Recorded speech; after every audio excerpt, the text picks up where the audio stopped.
जय जय श्री चैतन्य जय नित्यानंद। जय द्वैत चंद्र जय गौर भक्त वृंद। जय जय श्री चैतन्य जय नित्यानंद। जय द्वैत चंद्र जय गौर भक्त वृंद।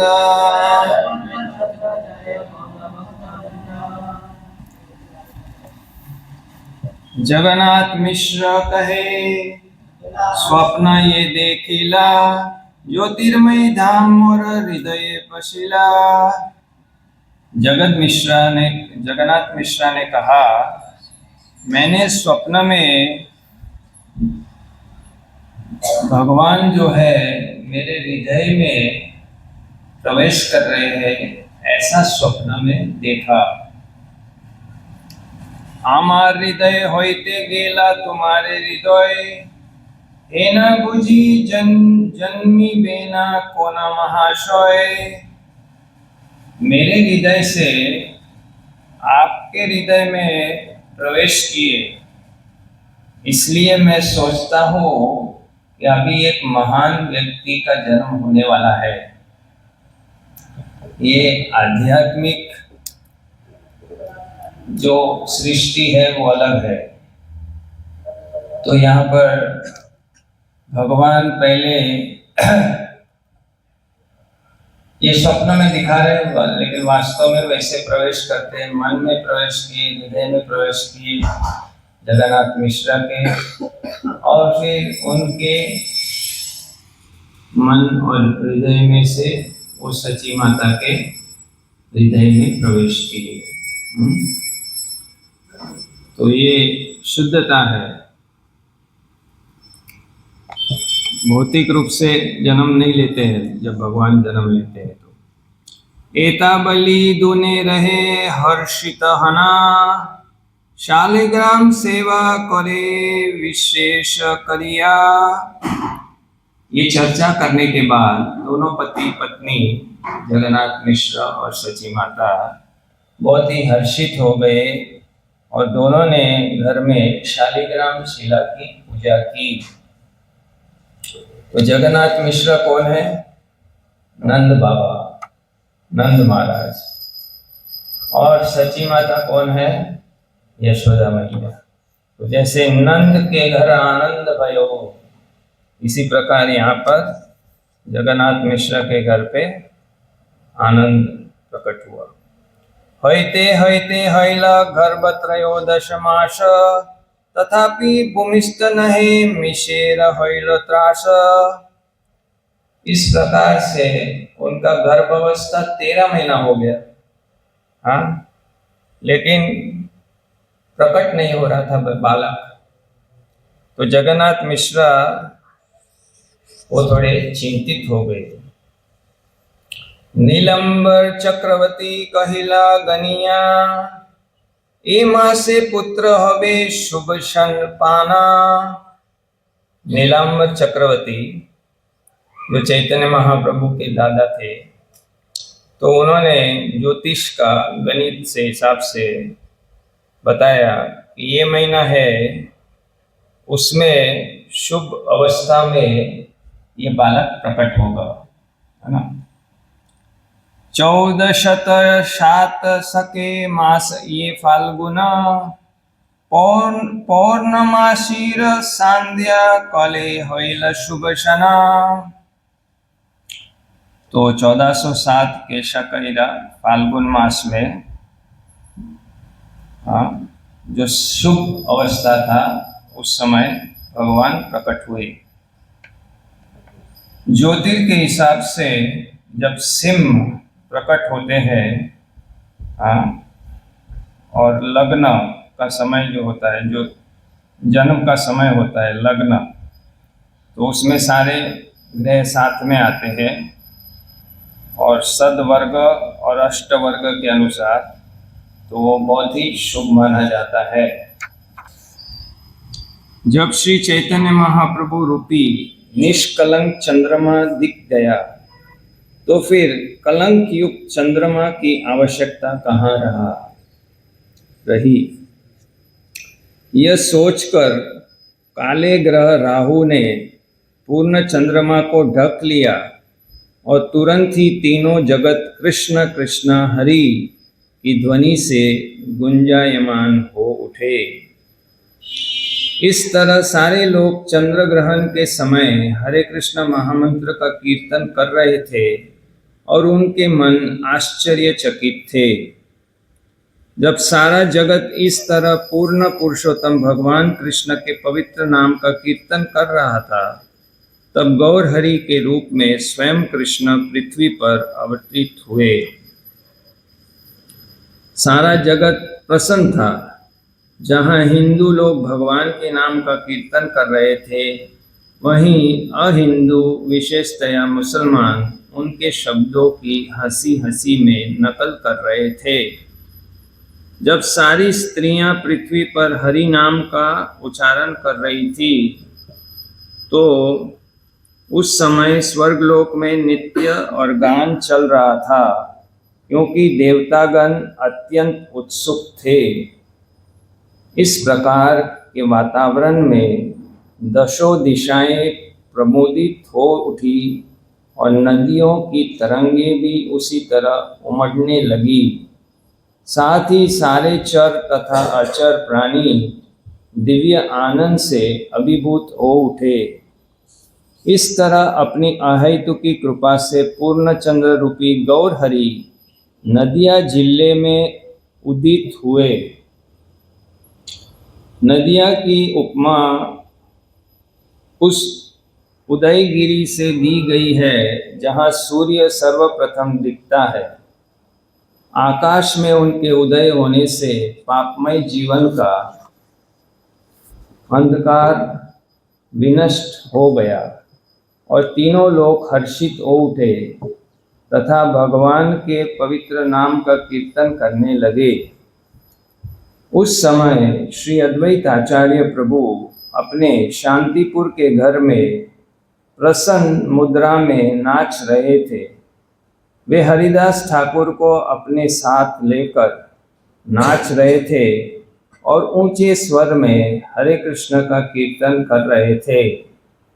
किंतु वे क्यों नाच रहे थे, यह कोई नहीं समझ सका। चंद्र ग्रहण को देखते तथा हंसते हुए अद्वैत आचार्य तथा हरिदास ठाकुर दोनों तुरंत गंगा के तट पर गए और परम हर्ष के साथ उन्होंने गंगा स्नान किया। चंद्र ग्रहण के अवसर का लाभ उठाते हुए अद्वैत आचार्य ने अपनी मानसिक शक्ति के द्वारा ब्राह्मणों को तरह तरह के दान दिए। तो जन्म के समय क्या करना चाहिए? ब्राह्मणों को दान देना चाहिए, वैष्णवों को भोजन करना चाहिए और हरि कीर्तन करना चाहिए। जब हरिदास ने देखा कि सारा संसार हर्षित है, तो उन्होंने विस्मित मन से अद्वैत आचार्य से प्रत्यक्ष तथा अप्रत्यक्ष रूप से कहा कि दिया, आपका नाचना और दान वितरित करना मुझे बहुत हर्षित कर रहा है। मैं समझ सकता हूँ कि इन क्रियाओं के पीछे अवश्य ही कोई विशेष प्रयोजन है। आचार्य रत्न, चंद्रशेखर तथा श्रीवास ठाकुर उल्लास से अभिभूत हो गए और वे तुरंत गंगा नदी के तट पर गए और गंगा जल में स्नान करने लगे।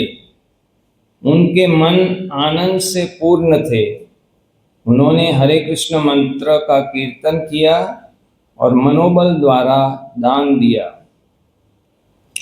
इस तरह से सारे भक्त जो जहाँ भी जिस नगर तथा जिस देश में थे, सबके सब चंद्र ग्रहण के बहाने नाचने लगे, संकीर्तन करने लगे और मनोबल द्वारा दान देने लगे। उन सबके मन प्रसन्नता के मारे विवल थे। सभी कोटियों के सामान्य ब्राह्मण जन तथा स्त्रियां विविध उपहारों से भरी थालियां भेंट करने आई। सोने की तरह चमचमाते स्वरूप वाले नवजात शिशु को देखकर उन सब ने अत्यंत प्रसन्नता का अनुभव करते हुए आशीर्वाद दिए। समस्त दैवी स्त्रियां, जिनमें ब्रह्मा जी, शिव जी, भगवान नरसिंहदेव, राजा इंद्र तथा ऋषि वशिष्ठ की पत्नियां एवं स्वर्ग की अप्सरा रंभा भी सम्मिलित थी, ब्राह्मणियों का वेश धारण करके नाना प्रकार के उपहार लेकर वहां पर आई। ब्रह्मा बाह्य अंतरिक्ष में सारे देवता, जिनमें गंधर्वलोक, सिद्धलोक तथा चारण लोक के निवासी सम्मिलित थे, स्तुति करने लगे और गीत गाकर तथा ढोल बजाकर नाचने लगे। इसी प्रकार नवद्वीप नगरी में सारे पेशेवर नर्तक, गायक तथा भाटगण एकत्र होकर अत्यंत प्रसन्नता के मारे नाचने लगे। कोई यह समझ नहीं पा रहा था कि कौन आ रहा है, कौन जा रहा है, कौन नाच रहा है और कौन गा रहा है। कोई एक दूसरे की भाषा तक नहीं समझ पा रहा था, किंतु हुआ यह कि सारा दुख और शोक तुरंत दूर हो गया और सारे लोग प्रसन्न हो उठे। इस तरह जगन्नाथ मिश्र भी आनंद से अभिभूत हो गए। चंद्रशेखर आचार्य तथा श्रीवास ठाकुर दोनों ने ही जगन्नाथ मिश्र के पास आकर तरह तरह से उनका ध्यान आकर्षित किया। उन्होंने धार्मिक नियमों के अनुसार जन्म काल के सारे अनुष्ठान संपन्न कराए। जगन्नाथ मिश्र ने भी तरह तरह के दान दिए।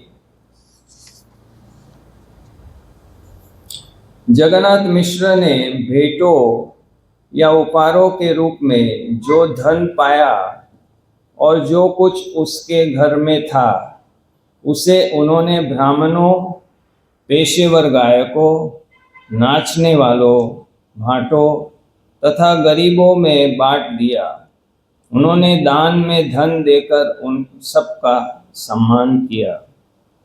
श्रीवास ठाकुर की पत्नी मालिनी के साथ में चंद्रशेखर आचार्य रत्न की पत्नी तथा अन्य स्त्रियां परम प्रसन्नता से बालक की पूजा करने के लिए सिंदूर, हल्दी, तेल, खई, भुने चावल, केले तथा नारियल जैसी सामग्री लेकर आई। श्री चैतन्य महाप्रभु के जन्म के एक दिन बाद अद्वैत आचार्य की पत्नी सीता देवी, जो जगत भर के लिए पूज्य है, अपने पति से आज्ञा लेकर और अपने साथ तरह तरह की भेंटें और उपहार लेकर उस सर्वश्रेष्ठ बालक को देखने गई। वे अपने साथ अनेक प्रकार के सोने के आभूषण लाई थी, जिनमें हाथ के कंगन, बाजूबंद, हार तथा पांव की पायल थी। उसमें सोने में जड़े बगरनख थे, रेशमी कमरबंद, हाथों तथा पांवों के आभूषण, सुंदर छपी रेशमी साड़ियाँ तथा रेशम की ही बनी बच्चे की पोशाक भी थे। साथ ही सोने तथा चांदी के सिक्कों समेत अन्य द्रव्य भी बालक को न्योछावर किए गए। सीता ठाकुरानी पदे से ढकी पालकी में चढ़कर और दासियों को साथ लेकर जगन्नाथ मिश्र के घर आई। वे अपने साथ अनेक मंगल द्रव्य यथा दुर्वा, धान, बोरोचन, हल्दी, कुमकुम एवं चंदन लाई थी। ये सारी भेंटें एक बड़ी पिटारी में भरी हुई थी। जब सीता ठाकुरानी अपने साथ अनेक खाने की वस्तुएं, वस्त्र तथा अन्य उपहार लेकर सची देवी के घर आई, तो वे नवजात शिशु को देखकर चकित हुई, क्योंकि उन्हें लगा कि यह शिशु साक्षात गोकुल के कृष्ण है, केवल रंग का अंतर है। बालक के दिव्य शारीरिक तेज, शुभ लक्षणों से युक्त सुगठित अंगों तथा स्वर्ण जैसे स्वरूप को देखकर सीता ठाकुरानी अत्यधिक प्रसन्न थी और अपने मातृ स्नेह के कारण उन्हें लग रहा था मानो उनका हृदय द्रवित हो उठा है। उन्होंने नवजात शिशु के सिर पर दुर्वा दल तथा धान्य रखकर यह आशीष दिया, दीर्घायु हो। किंतु भूत प्रेत तथा डायनों से भयभीत होने के कारण उन्होंने बालक का नाम निमाई रख दिया। जिस दिन माता तथा बालक ने स्नान किया और प्रसूति घर को छोड़ा, उस दिन सीता ठाकुरानी ने उन्हें सभी तरह के गहने और वस्त्र दिए और जगन्नाथ मिश्र को भी सम्मानित किया। तत्पश्चात सीता ठाकुरानी भी माता सची देवी और जगन्नाथ मिश्र द्वारा समर्थित होकर अपने मन में अत्यधिक प्रसन्न हुई और फिर अपने घर लौट आई। इस प्रकार लक्ष्मीपति को पुत्र रूप में पाकर माता सची देवी तथा जगन्नाथ मिश्र की सारी मनोकामनाएं पूरी हो गई। उनका घर सदैव धन धान्य से भरा रहने लगा। वे ज्यों-ज्यों श्री चैतन्य के प्यारे शरीर को देखते, दिन दिन प्रतिदिन उनका आनंद बढ़ता जाता था। तो जो भी कृष्ण भावनामृत में आएगा उसको कोई कमी नहीं रहेगा। जो भगवान की भक्ति करेगा उसकी सारी आवश्यकताएं भगवान उसकी व्यवस्था करते हैं। और भगवान को देखकर हर रोज प्रसन्न होना चाहिए। नव यौवनम, भगवान का सौंदर्य ऐसा है, हर रोज नया नया लगना चाहिए। अगर हमको बोर मारने लग जाता है या तो बहुत देख लिया, तो उसका मतलब है कि हमारी भक्ति में, हमारे भजन में बहुत सारा गड़बड़ घोटाला है। अगर हमें भगवान और अच्छे और अच्छे और अच्छे ऐसे विकास नहीं हो रहा है, बासी होने लग जाता है, तो उसका मतलब है कि हमारे अंदर सेवा भाव नहीं है, केवल भोग भाव है। भगवान के पास भी हम लेने आए हैं, भगवान को कुछ देने नहीं आए। यहाँ देखा सब लोगों ने कितना भगवान को दिया है ना। भगवान किसको आकर्षित करते हैं? जिसके अंदर सेवा भाव होता है उसको आकर्षित करते हैं। कृष्ण आकर्षणी। हाँ? और कैसी सेवा? प्रीति पूर्वकम, खाली नियम आग्रह भी नहीं चलेगा। जो प्रीति से सेवा करेगा उसको भगवान आकर्षित करते हैं, तो उसको हर रोज बहुत प्रसन्नता महसूस होती है। केवल भगवान को देखने से मंगला आरती क्यों कहते हैं? क्योंकि सारा दिन तुम्हारा मंगल हो जाएगा। भगवान को देखकर सबसे पहले सुबह, और भगवान का ही स्मरण बना रहेगा। इनका भाव देखो। यही नंद महाराज और यशोदा मैया ये अब प्रकट हुए हैं यहाँ पर इस कलयुग में, और उनको वही श्री कृष्ण चैतन्य राधा कृष्ण नहीं अन्य, चैतन्य महाप्रभु उनको पुत्र के रूप में प्रकट हुए हैं। वात्सल्य भाव है उनका। यशोदा मैया, नंद बाबा, जगन्नाथ मिश्र, सची माता का, तो उनका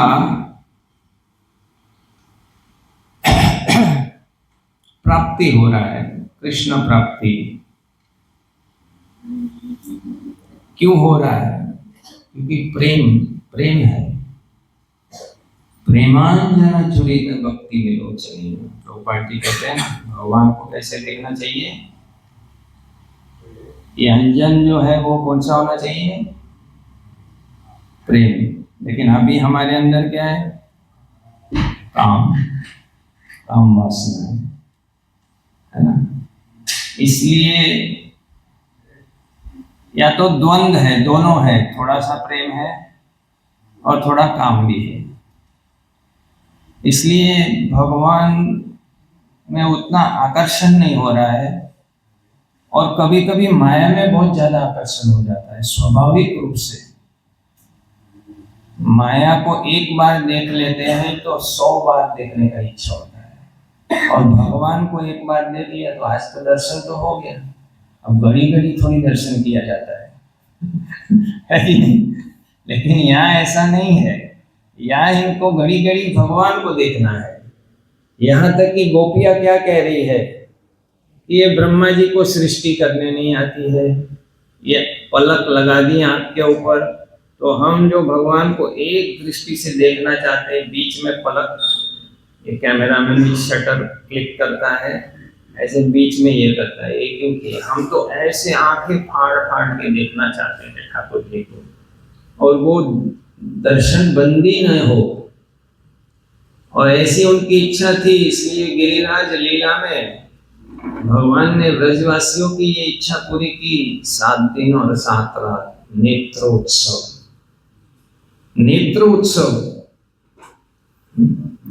जैसे गौर किशोरदास बाबा, आदि भी कुछ लोग सोचते होंगे कि ये जगन्नाथ मिश्र का उत्सव है, फीस्ट मिलेगा, फीस्ट। तो एक बार गौर किशोरदास बाबा जी बोले आज उत्सव है, बहुत फीस्ट मिलेगा, तो सब पहुंचते हैं। तो कथा हुई, बाद में बोले फीस्ट क्या है? ये फीस्ट है, हरि नाम लेना, ये फीस्ट है। ठाकुर जी को दर्शन करो, ये फीस्ट है। लेकिन नहीं, वो फीस्ट नहीं। तो उसका मतलब क्या बोलते हैं अपने गुजराती में? प्रसाद या भगत। वो केवल प्रसाद खाने के लिए, भोजन खाने के लिए उसका रुचि है। तो ये बहुत निम्न स्तर का है। ये भी अच्छा है क्योंकि कुछ लोग तो प्रसाद भी नहीं खाते हैं, करोड़ों लोग प्रसाद को भी टच नहीं करते हैं।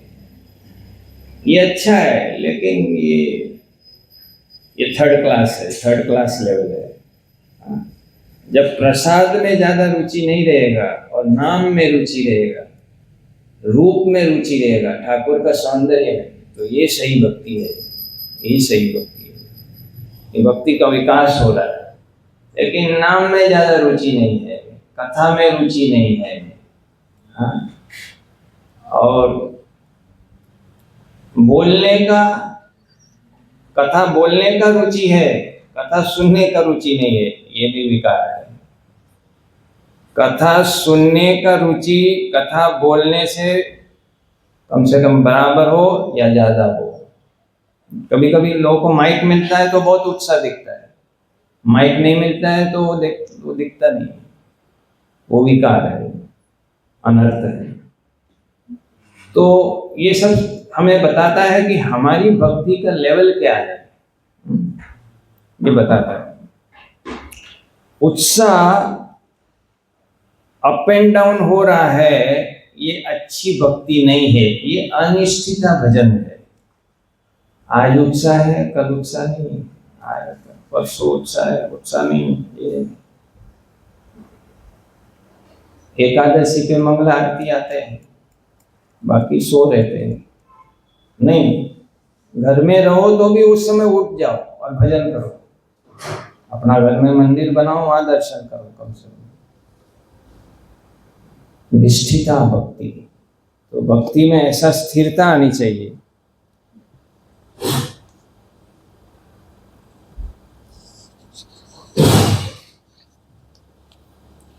जगन्नाथ मिश्र एक आदर्श वैष्णव थे। वे शांत, इंद्रिय तृप्ति में संयमित, शुद्ध तथा संयमी थे। ये वैष्णव हम लोग खाली तिलक लगाने से वैष्णव नहीं बन सकते हैं। आप में वैष्णव के 26 गुण चाहिए। यहाँ क्या बताया? पीसफुल, शांत होना चाहिए, उसका मन शांत होना चाहिए। यद्रच लाभ संतुष्ट, जो मिला उसमें संतोष। इंद्रिय तृप्ति में संयमित, मैंने विचलित नहीं होते इंद्रिय तृप्ति से। जितना भगवान की सेवा के लिए जरूरी है शरीर टिकाने के लिए, उतना ही। शुद्ध, मैंने कभी भी पाप विचार नहीं आता है। संयमी, इंद्रिय और मन अपने वश में है। अतएव उनमें भौतिक ऐश्वर्य भोगने की कोई इच्छा नहीं थी। अगर आपके अंदर भौतिक भोग की इच्छा है तो भगवान आपके घर प्रकट कैसे होंगे? क्योंकि अनन्य भक्ति, अन्याभिलाषिता शून्यम, जब तक आप इस लेवल पे नहीं है तो आपके हमारे वहां तो भगवान को बच्चे के रूप में प्रकट होना बहुत मुश्किल है। लेकिन जैसे भगवान कहते हैं, साधो हृदय, साधु के हृदय में मैं हूं। तो भगवान परमात्मा के रूप में तो सभी पशु उसके हृदय में भी है, लेकिन कृष्ण के रूप में, हमारे इष्ट देव के रूप में हमारे हृदय में प्रकट हो, वो जरूरी है। वो दिन कब आएगा? हमारे भजन में भगवान प्रकट हो जाए। जब हम नाम ले रहे हैं और वो नाम के साथ भगवान का रूप दिखाई दे रहा है, ये सही भजन है, ये निष्ठिता भक्ति है। खाली नाम ले रहे, सालों के साल बीत गए, लेकिन रूप नहीं दर्शन हो रहा है, तो उसका मतलब है कि अपराध हुए हैं या अपराध अभी भी हो रहे हैं, शुद्ध भजन नहीं है।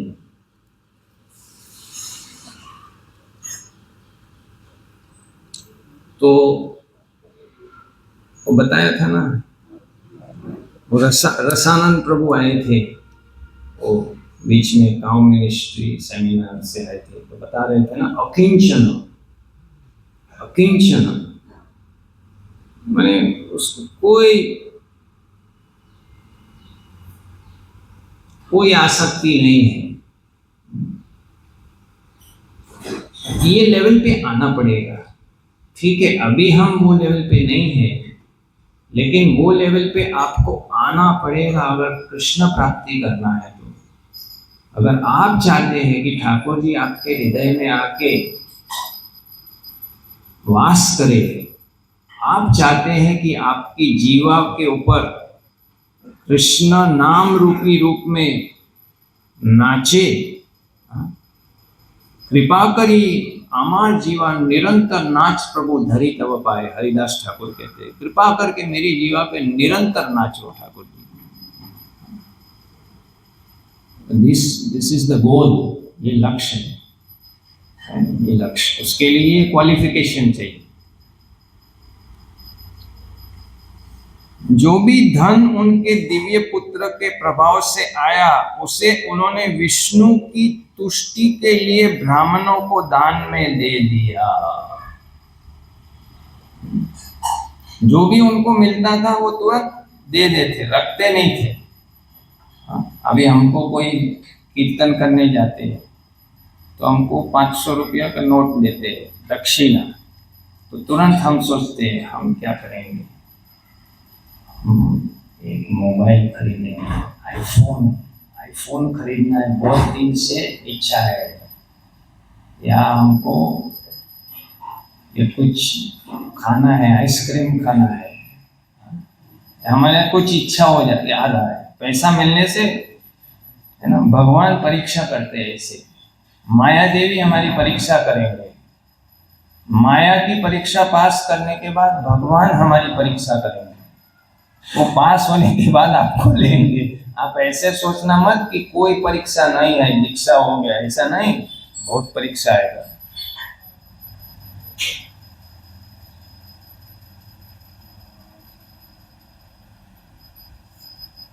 श्री चैतन्य महाप्रभु की जन्म घड़ी की गणना करके नीलांबर चक्रवर्ती ने जगन्नाथ मिश्र से एकांत में कहा कि उन्होंने बालक के शरीर तथा जन्म घड़ी दोनों में ही महान व्यक्ति के विभिन्न लक्षण देखे हैं। शरीर के लक्षण, उसमें भी लक्षण होते हैं शरीर में, सब बताया, 32 लक्षण होता है।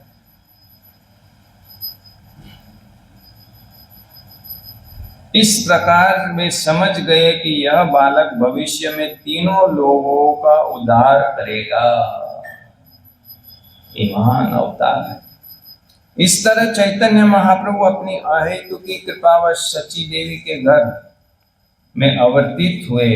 चैतन्य महाप्रभु उस किसी भी व्यक्ति पर अत्यंत कृपालु होते हैं जो उनके जन्म के इस वृतांत को सुनता है। ऐसे मनुष्य महाप्रभु के चरण कमलों को प्राप्त करता है। तो ये जो कथा सुनेगा कोई महाप्रभु के प्रकट होने का, तो महाप्रभु उसके ऊपर कृपा करेंगे और वो फिर महाप्रभु को प्राप्त कर सकता है। लेकिन उसको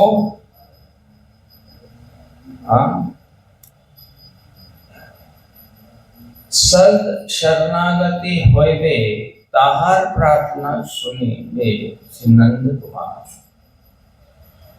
जो शब्द शरणागति का अभ्यास करेगा और उसमें सिद्ध हो जाएगा, अभ्यास में सिद्ध हो जाएगा, उसको प्राप्त होंगे। एंट्री फ्री है, मंदिर में दर्शन करने कोई भी आ सकता है, प्रसाद कोई भी ले सकता है, लेकिन भगवत प्राप्ति फ्री नहीं है। उसके लिए लायक बनना पड़ेगा। वो लायकात क्या है? वो चैतन्य महाप्रभु सिखाए, सद शरणागति। जो भगवान की भक्ति के लिए अनुकूल है वही करना है, जो प्रतिकूल है उसको त्याग देना है। कृष्ण ही हमारे रक्षक है। अभी चल रहा है ना, बममारी चल रहा है ना, तो सोचो कि इधर बम गिरता है,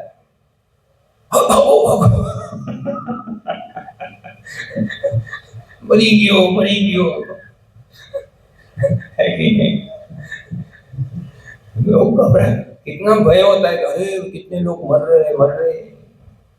न्यूज देख के लोग घबरा रहे हैं, है कि नहीं? कि कल विश्व युद्ध हो जाएगा तो क्या होगा, मेरा खाने को मिलेगा नहीं मिलेगा। भर लो डीमार्ट में जाके, घर भर लो, सब स्टॉक कर लो, भाई युद्ध होने वाला है कि नहीं? लोग भयभीत हो जाते हैं क्योंकि भगवान के ऊपर विश्वास कम है। गोप्तृत्वे वर्णम, भगवान पे निर्भर होना है। कार्पण्य दैन्य, मैं एकदम तुच्छ हूँ, मैं कुछ भी नहीं हूँ। सब सद्गुण है लेकिन अपने आप को तुच्छ समझता है। हमारा उल्टा है, हमारे अंदर एक भी सद्गुण नहीं है और हम सोचते हैं हमारे जैसा कोई दुनिया में नहीं है। हम जो भक्ति में आ गए तो ब्रह्मांड में मेरा जैसा भक्त कोई नहीं। ये भक्ति का लक्षण थोड़ी है। और आत्मनिक्षेप, गिरिधारी की इच्छा ही मेरी इच्छा है, गिरिधारी को छोड़ के मेरी कोई इच्छा नहीं, ऐसा भी नहीं है। भक्तों में हर व्यक्ति का अलग अलग इच्छा है। मेरा ये इच्छा, मेरा बच्चा गिरिधारी पे चले, मेरा इच्छा ये है। गुरुजी बोल रहे तुम ये करो, नहीं मेरा इच्छा है गुरुजी, मेरा लेवल नहीं है, तो शरणागति का है ना। तो फिर लंबा समय लगेगा। जब तक शरणागत नहीं होंगे तब तक प्राप्ति मुश्किल है। रखेंगे भगवान, आपको अंदर रखेंगे, लेकिन वहां नहीं जा सकते।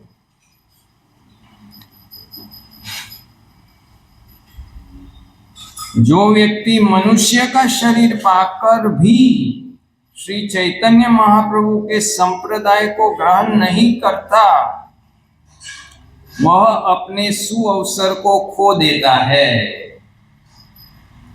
अमृत धुनी भक्ति रूपी अमृत की प्रवाहमान नदी है। यदि मनुष्य शरीर पाकर कोई ऐसी नदी का जल पीने के बदले भौतिक सुख रूपी विषैले गड्ढे का जल पीता है, तो अच्छा यही होता कि वह जीवित रहने के बजाय बहुत पहले ही मर गया होता। तो 1000 चतुर्युग दिन का और रात का, माने 2000 चतुर्युग हो गया। मैं एक बार महाप्रभु आते हैं और क्या देते हैं? उन्नत उज्ज्वल रस, ब्रज भक्ति देने आए हैं। तो कोई महाप्रभु के संप्रदाय को स्वीकार नहीं करता है, शरणागत नहीं होता है, तो उसका जीवन व्यर्थ है, जीवन व्यर्थ।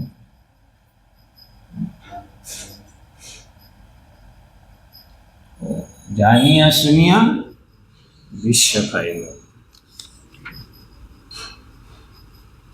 मैंने कृष्णदास कविराज गोस्वामी ने श्री चैतन्य महाप्रभु, नित्यानंद प्रभु, आचार्य अद्वैत चंद्र, स्वरूप दामोदर, रूप गोस्वामी तथा रघुनाथ दास गोस्वामी के चरण कमलों को अपनी संपत्ति समझकर अपने सिर पर धारण करके श्री चैतन्य महाप्रभु के आविर्भाव का वर्णन किया है। देखिए, कृष्णदास कविराज गोस्वामी ये रचना किए हैं चैतन्य चरितामृत, तो उनका कृतज्ञता व्यक्त कर रहे हैं, है ना। महाप्रभु को, नित्यानंद प्रभु को, अद्वैत आचार्य को, स्वरूप दामोदर को, रूप गोस्वामी को तथा रघुनाथ दास गोस्वामी को, इनकी कृपा से मैं ये बता रहा हूं आपको महाप्रभु के बारे में। यदि कोई चैतन्य महाप्रभु का किसी भी प्रकार से स्मरण करता है तो उसका कठिन कार्य सरल हो जाता है, किंतु यदि उनका स्मरण नहीं किया जाता तो सरल कार्य भी बड़ा कठिन बन जाता है। ऐसे चैतन्य महाप्रभु को मैं सादर नमस्कार करता हूँ। ये बहुत महत्वपूर्ण है। कभी कभी हमें लगता है प्रचार करना बहुत मुश्किल है, ये हो नहीं सकता, तो महाप्रभु का स्मरण करो। कभी मेरा ये अनर्थ जा नहीं रहा है तो महाप्रभु का स्मरण करो, उनका आश्रय लो, जाएगा। मंदिर बन रहा है, अरे अभी और कलेक्शन नहीं होगा, इतना हो गया, अब इससे ज़्यादा कोई देगा नहीं। महाप्रभु का स्मरण करो, महाप्रभु जादू करेंगे, एक ही व्यक्ति आके खटाखट वो आपको दे देंगे, मंदिर बन जाएगा। लेकिन समस्या क्या है वहाँ? हम अपने बल पे अहंकार विमुद आत्मा कर्ता अहम इति मन्यते, मैं कर रहा हूँ सोच रहा है, मैं कर रहा हूँ, मैं नहीं कर सकता हूँ, अहम ममेति में लगा हुआ है, तो नहीं होगा, तो मुश्किल है। शरणागति चाहिए, भगवान करेंगे, मैं क्या करूँगा, भगवान करेंगे, मेरी क्या कैपेसिटी है, मैं तो कुछ नहीं कर सकता हूँ, मैं तो लूला लंगड़ा हूँ, गूंगा बहरा हूँ, मैं क्या कर सकता हूँ। लेकिन मैं कठपुतली हूँ, महाप्रभु आप जैसे मुझे नचाना चाहें वैसे नचाइए, फिर देखो क्या खेल होता है। लेकिन हम कठपुतली बनने के लिए तैयार नहीं हैं। उल्टा हम भगवान को कठपुतली बनाना चाहते हैं।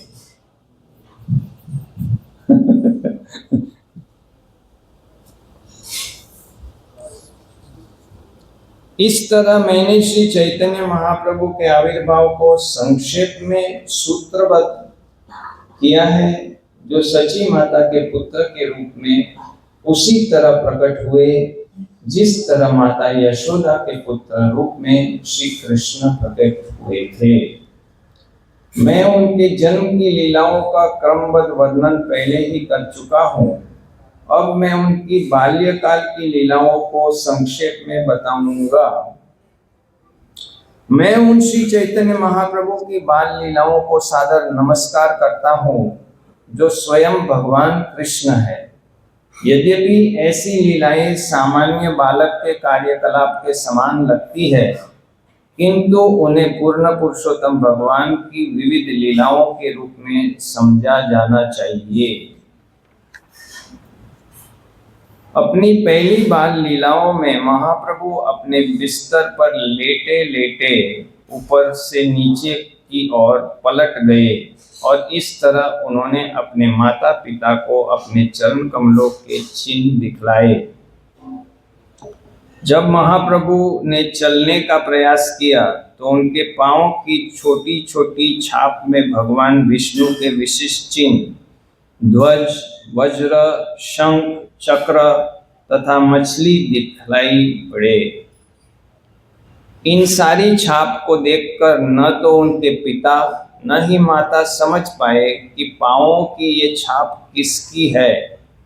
इस प्रकार विस्मित होकर वे यह निश्चय नहीं कर पाए कि उनके घर में यह चिन्ह कैसे आए।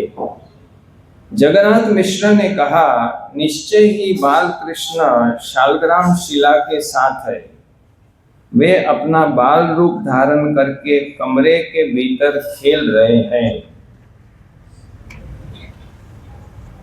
तो महाप्रभु छाप गिरा रहे थे और वो सोच रहे कि शालिग्राम शिला ने ये लीला की है, क्योंकि ये योग माया क्या करती है, जैसे अभी हम लोगों को महामाया ने ढक दिया है, इसलिए हमें ये भी पता नहीं कि हम कौन है। हम अपनी गलत पहचान में घूम रहे हैं शरीर और मन के साथ। ऐसे ही कृष्ण लीला या चैतन्य लीला में योग माया ढक दिए है।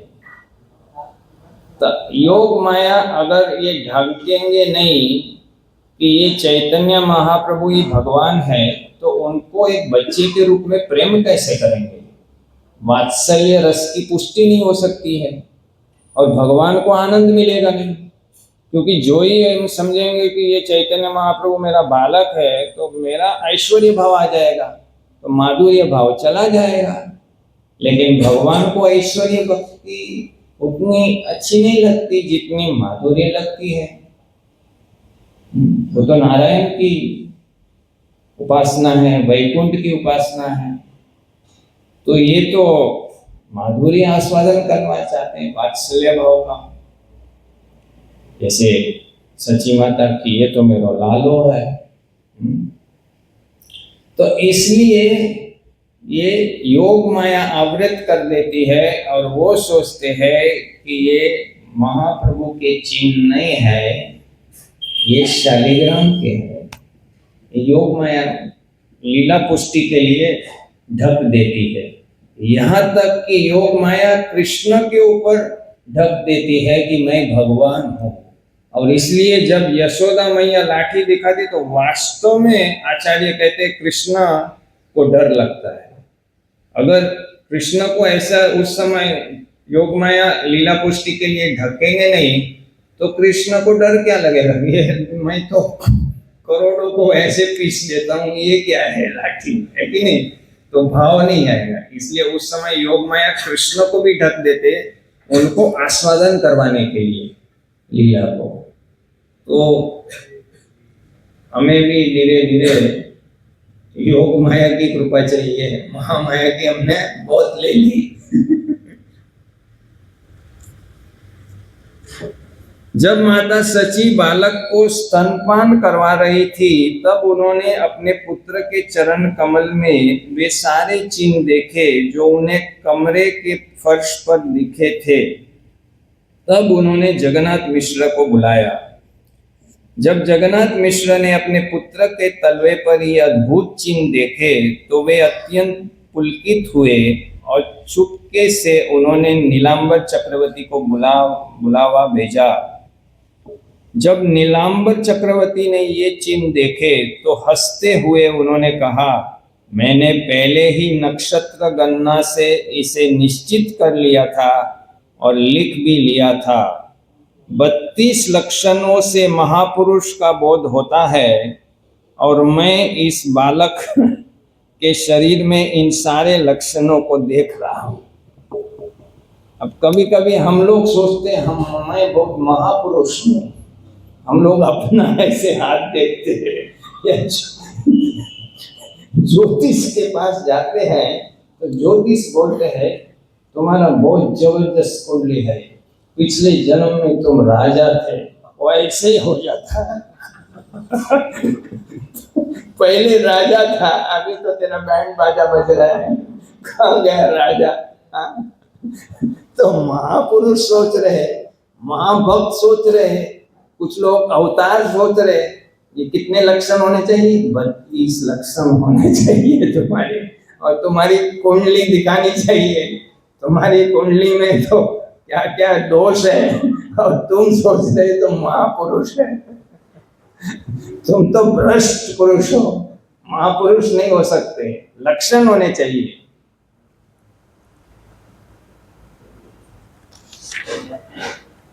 महापुरुष के शरीर में 32 लक्षण होते हैं।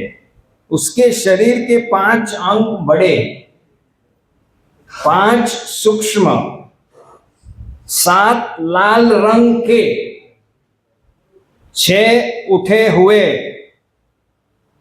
3 छोटे, 3 चौड़े तथा 3 गहरे गंभीर होते हैं।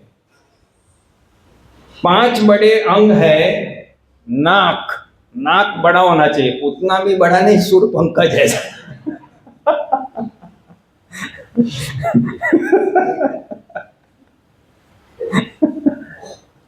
बाहें,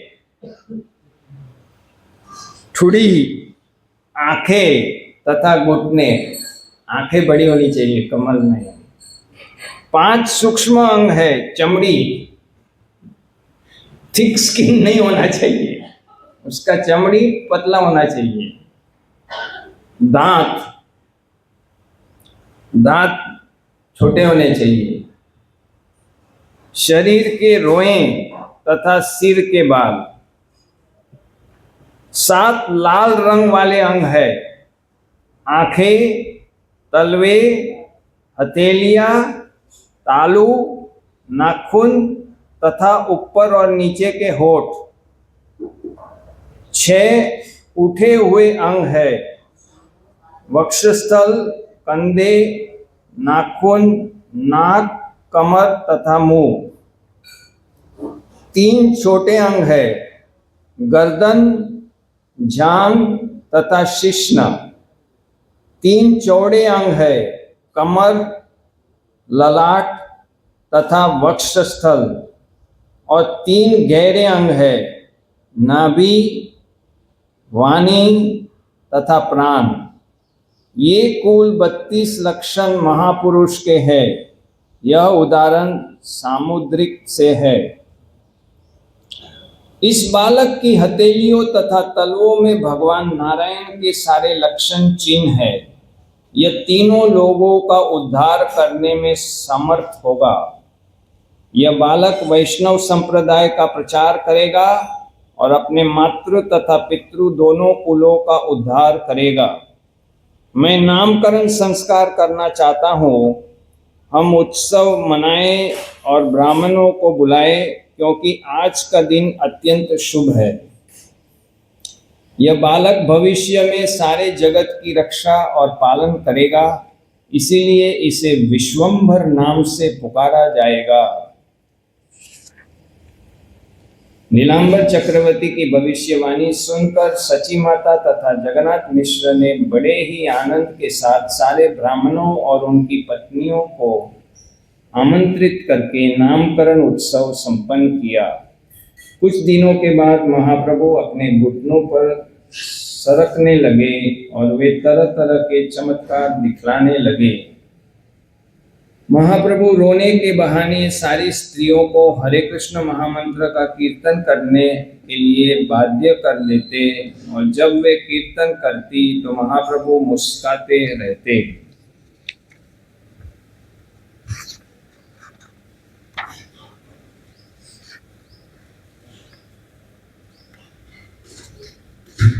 कुछ दिनों के बाद महाप्रभु पांवों से चलने लगे। वे अन्य बालकों के साथ मिलने जुलने लगे और तरह तरह के खेल दिखाने लगे। एक दिन जब महाप्रभु अन्य छोटे बालकों के साथ खेल रहे थे तब सची माता खई तथा मिष्ठान से भरा थाल ले आई और उन्होंने बालक से कहा, बैठकर खा लो। किंतु जब सची माता वापस जाकर गृह कार्यों में लग गई तो बालक अपनी माता से छिपकर मिट्टी खाने लगा। यह देखकर सची माता हड़बड़ी में यह क्या किया है, यह क्या है, चिल्लाती हुई लौट आई। उन्होंने महाप्रभु के हाथों से मिट्टी छीन ली और पूछा, इसे क्यों खा रहे हो? रोते हुए बालक ने अपनी माता से पूछा, आप नाराज क्यों होती है? आपने मिट्टी ही तो खाने के लिए मुझे दी है, इसमें मेरा क्या दोष है?